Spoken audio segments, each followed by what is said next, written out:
waxaan ku salaamayaa dadkan madashaan jooga isagoo qof waliba meeshu ka leeyahay iyo martabadu ku yimi ka qaadanaya. Wassalaamu calaykum waraxmatullaahi wabarakaatuh. xaali xaajaba allah inoo suubiyo muraadkeennana allaha sahla masaa'ibtana allahina ka ahiro. mahad ilaah baa iska leh inaynu maanta halkaan isugu nimaanno, maslaxad isugu nimaanno, iyadoo maalin soonqaada muslimiintu sooman tahay, xal ay raadinayso, dhib ay daboolayso, inoo idmay ilaahii intaas haddana inoo aqbalay adeegaynu doonaynay inaynu helno. alxamdulilah. intaa kadib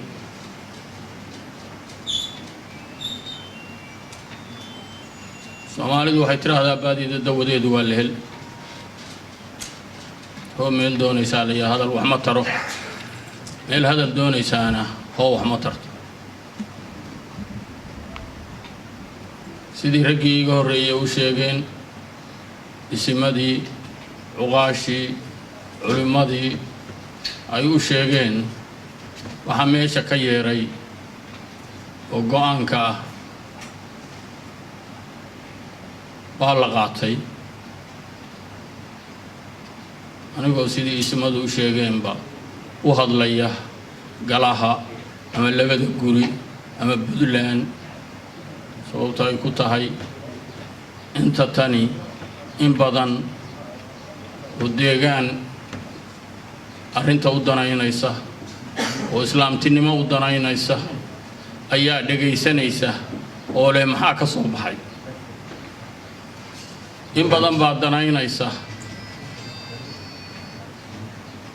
in wax ka qalloocsamaanin. marka waxaanu annagu wakiilu nahay oo u hadlaynaa inta golaha nabadeed iyo garta wanaagoodu yahay iyo inta la qabta oo madasha joogta oo aanu wakiilka uga nahay oo aanu gacanta ugu hayno ayaanu u guddoominaynaa arrintaasi inay dhammaatay sida ay u soo baxday guddoonka iyo gartana loo qaatay.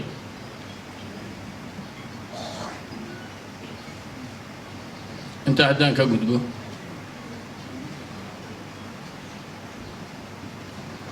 labada qolo kelmad baan leeyahay, dadka kaloo reer Puntlandna kelmad baan leeyahay, dowladdana kelmad baan leeyahay.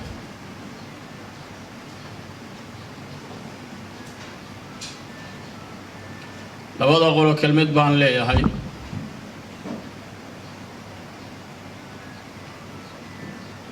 raggii hadda la tirinayay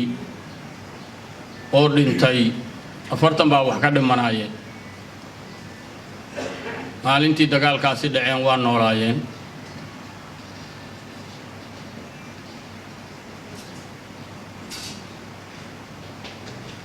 madal bay joogeen, furin bay ku aadanaayeen,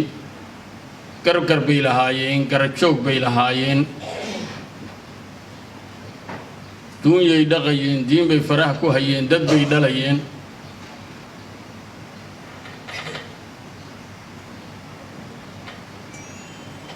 maanta booskii waa banneeyeen, maxaynu ka haynaabaa isweydiin leh. garab adduun oo bannaanaaday iyo guuldarro aakhiro wey.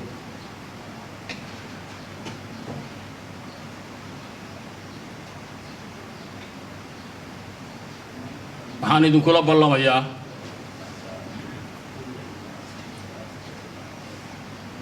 inta dhacday allahayna ka cawilo dhimatay, inta aynu gallay oo dembinana allahayna ka cafiyo.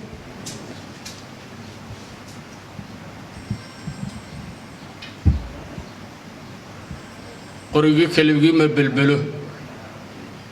nin dagaal keligii ma qaado, hadduu qaadana wax weyn maaha. hanti baa ku baxday, hiil baa ku baxay u baalageeyay ila badan bay socotay wax kasta oo meesha ka dhacay aragtideeduna waynoo siinaysaa ilaahay xaqiisna wayna ka qoran yihiin waa la ina kula xisaabtamaya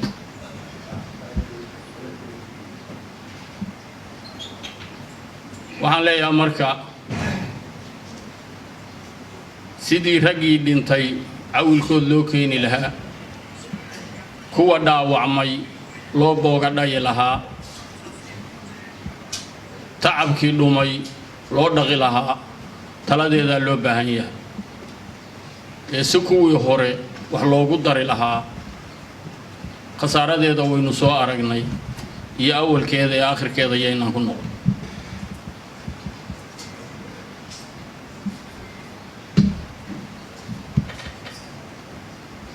garaad soofe waa runtiis markuu lahaayo waa iska keen xigtaaniin waa run soomaalida waxay ku maahmaahdaa bahda taliyaha iyo tuugaha yaqaan waa wax jira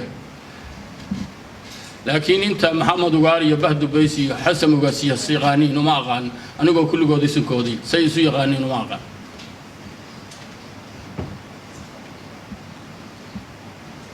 godob kama qabo dhexdooda qiimaan ku leeyahay martabad iyo magac qaali ay yaal haddana meelaha lagu dirirayo inaan maqla mooyaane ma aqaan laakiin iyagu qof walba iyo lug walba iyo deegaan walba waa yaqaanay sida la adligeed dhulku meelu dunida ka kala go'an yahay ma jirto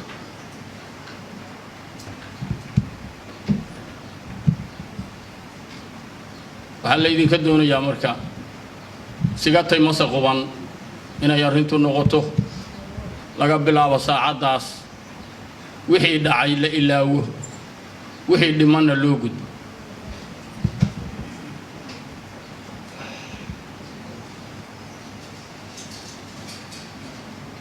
xukun baa dhacay xoolaa la xukumay kuwa laydinku xukumay xaq baa laydinku leeyahay reer walba shareecada ogolaanaysa ajar baad ka helaysaanin ehelka idinku soo dhaweynaya wixii aad uga baahataan nin baa diyaar leedin leeyahay laakiin wixii dagaalka ku dhumay ehelna kuma faraxsana ilaahay xaqiisna xisaab baa idinka taal hantida la idinku xukumay oo dhan hal reerihi inuu bil meesha ku adeegay waa ka badan tahay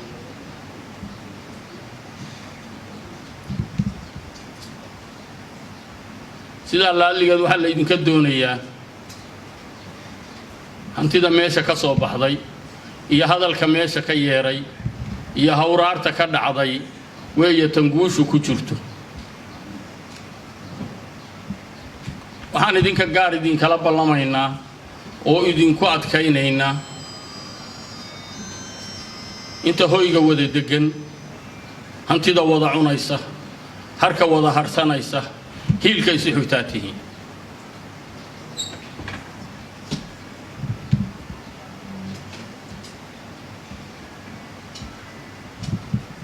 intiina galabta garowga ka carowda midoo laba maahane ilaa boocam iyo birdheer buu carraabaya inta teleefon oo idinku soo dhacaysa kul halkaasay ka imaanayaan boqolkii teleefon 70 kamid xagga idinka imaanaya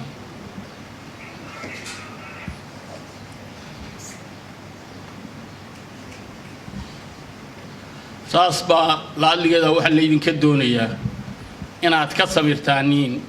ilowdaaniin wixii dhacay xusuustoodii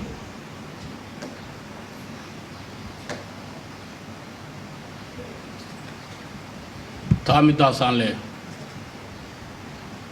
ragga kale oo reer Puntland oo meesha jooga oo isimadu hogaaminayaan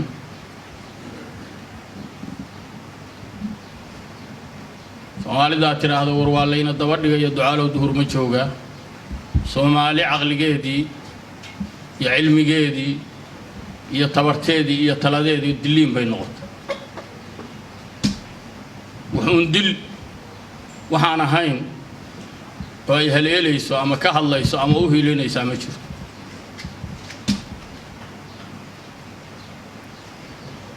wixii xaq Ilaahay ka qoran cidina baajin mayso laakiin qofka bili aadanka ficil baa saaran waxba waajib laga dhigay iyadoo aqbalka iyo idanka Ilaahay leeyahay waxaan leeyahay ama tan go'aankeedu dhacay ilaalinteeda ha ahaato iyo shaqadeedu inay fusho inay gudubto inaynaan uga harin inta ergooyinka ama beelaha ama inta ay ka dhaxayso iyo sidaynu shalay u hogaaminaynay gacanta ugu haynay aynu gacanta ugu hayno ilaa ay ka dhamaanayso markii ay dhamaatana ay gacanteena iyo garashadeena mar walba ku jirto meeshii khatari ka jirto ama ka soo fool leedahay in kaalinta kaga aadan iyo intaan wax dhicin laga qaato idin dooratay kitaabka gacanta aad u saardeen way dalka la isku haysto oo lagu dirirayo kii aad dawladda u ahaydeen dadkana wakiilka u ahaydeen way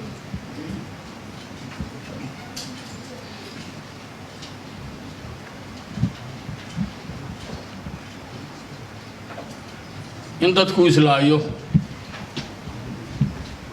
isdhaco dhibaato timaado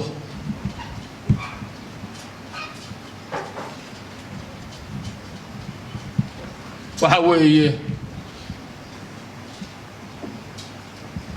shaqadii dawladda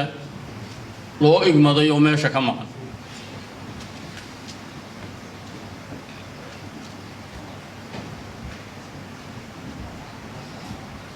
majaari qaybsan labana xoqasho labana xaarasho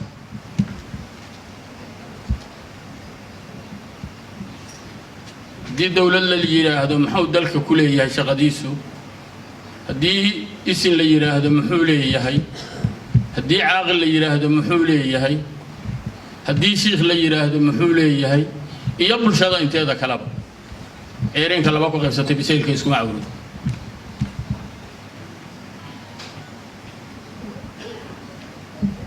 dhibaatada dhacaysa wiilka dhalinyarada wiilka maan la'aanta u dilaya wiilka dhalinyarada dhulka iska qabsanaya wiilka dhalinyarada oo baabuurka dhacaya shaqadii dawladda weyn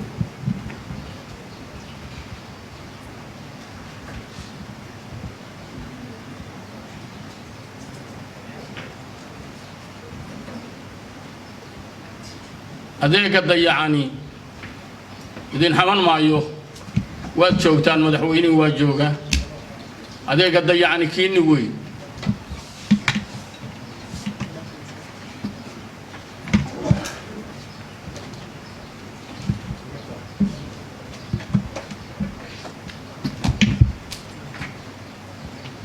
Sheekh Abdul Qaadir Nuur Faarax baa maalin masaajidka Huda dadka wacdiyeeyo awada taqiineeno marka inday waqti 5 saac iyo 6 saac iyo magaalada dhex mari jiray maalintii dambu wacdi qabsaday hortoon dadkii wacdiyay buu wuxuu yiri dadka hor ragga safka hore fadhiyo cibaadadu kaliya ma aha safka hore oo aad fariisataaniin cibaadadu kaliya ma aha safka hore illa fariisto kaliya cibaadadu ma aha nin walba wiilkaagi mee nin walba gabadhaadi meeday nin walba xaaskaagi mee nin walba xigtadaadi meeday intii aad xilka u haysay ama xigtada u ahayd meeday hogaal baan ahay magaaladan soo dhex maraa dayac badan baan dareemayaa oo ay leeyihiin rag safka hore fadhiya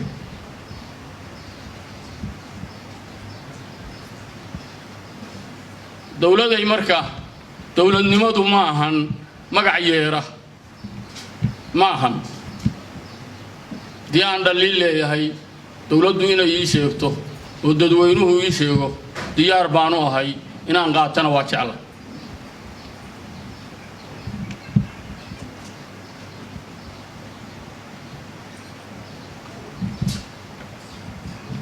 ama maanta meesha ka yeeraysay ama hor baan u maqlayay ciidamada meesha ku dagaalamay dawladdu dhinacyo kasta waxbay ku leedahay haddayan ku lahayna yaa ka maqnaantiina kaliftay haddaad ku leedihiinna hadda waaba sidii loo sheegay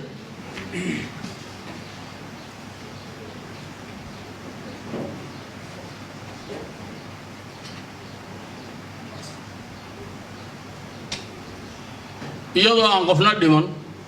oo qofna dhaawacmin aan dawladda rag ka mid ah waxaan ir dadka meesha laga soo kaxeeyo odayaal la diidiyo meesha laga soo kaxeeyo waa diideen baa la yiri islaam waa diidan yihiin labada dhinac baana isuna ah xabaalanaya ii soo laayaan yay xigtada kale iiga gudbin 10 ka ama 20 ka wiilo jirida inta kale yay cudurka iga gelin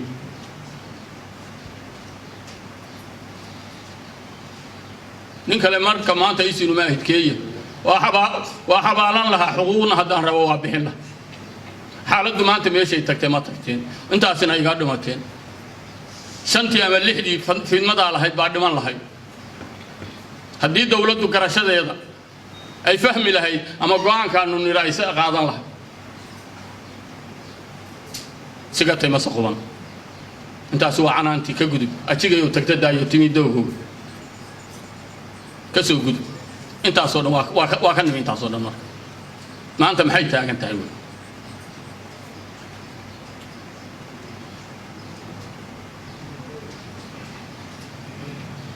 maanta tii dagaalku ka dhacay baraxan tahay maanta ehelkii gacmaha isaystaa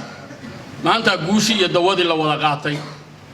maanta wax culays oo hadeerina ku foogano maanta jira aynaan ogeyn dawladay kaalinta iyo shaqada aad leediin gacanta ku dhiga isu taaga waa idinku garbasiinayna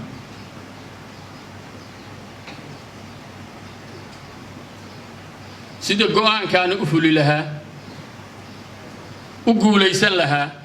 guunyadaasi u bixi lahayd baa la idinka doonaya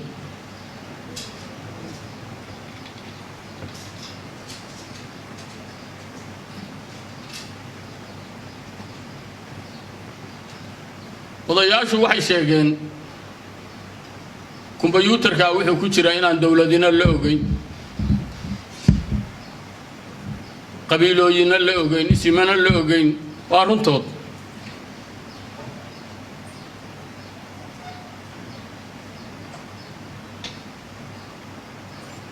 beelagu waxa la yiri nin dhintay iyo nin dheer buu markaanti gashadaayo maalintaan gartaa ku wareejinay baan waxaan yiri waa kuwaasi weligii waxa ay sheeginina maalinta wax sheegaysaa nin ka hor dadka soo lama yiraahdo islaan ciisiya waa kan iyo odayaal weligii waxa ay sheeginina aan la idinku imaan haddii marka aan wax ku leeyahay wiilasha xunxunka waxay sameeyeen oo ganaax iyo 30 kun lagu ridayay inaana wax ku lahayn waxa idin marxaantii haddaan waxa wax ku leeyahay dawladda ganaax culus baan saari lahaa taas shaqadeedu weeye shaqada dayacani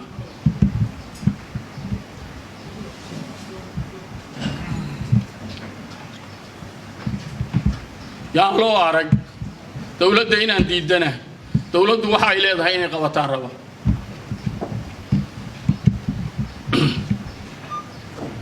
madaxweyne meel madax ka sarreyso la salaaxa ma jirto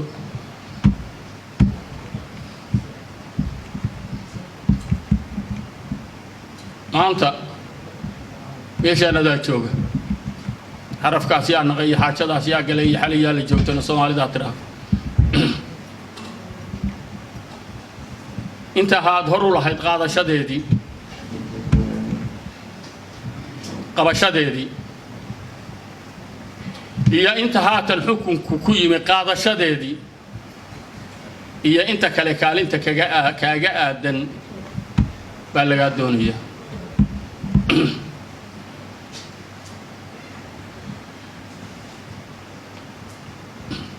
wasiir iyo ku xigeen iyo haddee aday ku hoos imaanayaan ninka annagu aanu la hadlayno ninka hadalku u jeedo ninka hawraarta ku dhacayso ninka hadday eedi timaado ay qabsanayso ninka hadday ammaan timaado qaadanayso adigow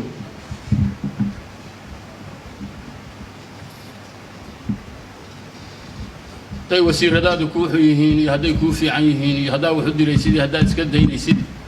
ya ragaad adigu oday u tahay weeye inaan u gudbana doonime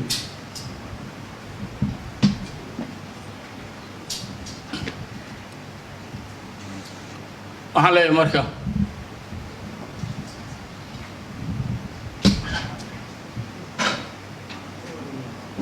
arrintu yeelsha ay joogto baan doonaynaa maanta inay hor uga tagto innaga oo daan dawlad nahay iyo haddii aynu dadweynaha intiisa kale oo ismadu hogaaminaya yihiin innaga aan qofna qof ku hadlayn dawladina shibil ku hadlayn shibilna dawlad ku hadlayn shaqada iyo abaarta innagoo kala leh inaynu gacmaha isqabsanno tanna sida ay maanta joogto inta ka dhiman ugu dhamaadaan guul mid dambana aynu uga digtoonaano xal iyo xaja waa Allah inoo suubiyo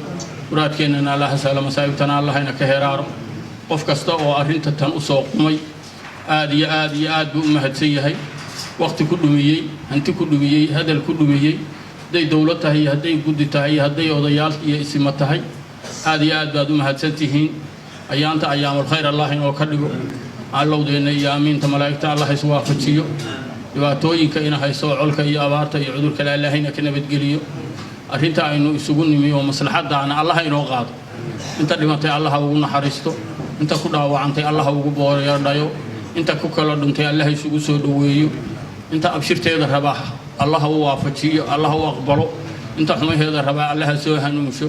madarka ibihiisana Allah inoo furo ceebaheena adduunyo aakhiraba Allah asturo cibaadadeena natiigeeri gaadhay Allah ka dhigo aad iyo aad baa u mahadsantihiin wassalaamu calaykum waraxmatullaahi wabarakaatuh ma ogtahay macmiil in bangiga Salaam Banki uu gaar leeyahay adigoo aan tagin xarumaha Salaam Banki inaad lacag dhigan kartid bangiga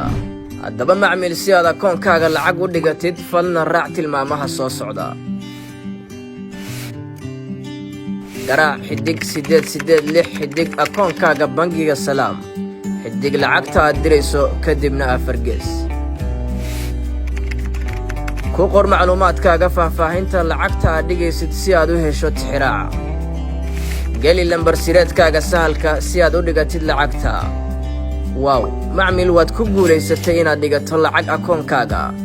ku raaxayso oo isticmaal adeegyada Salaam Bank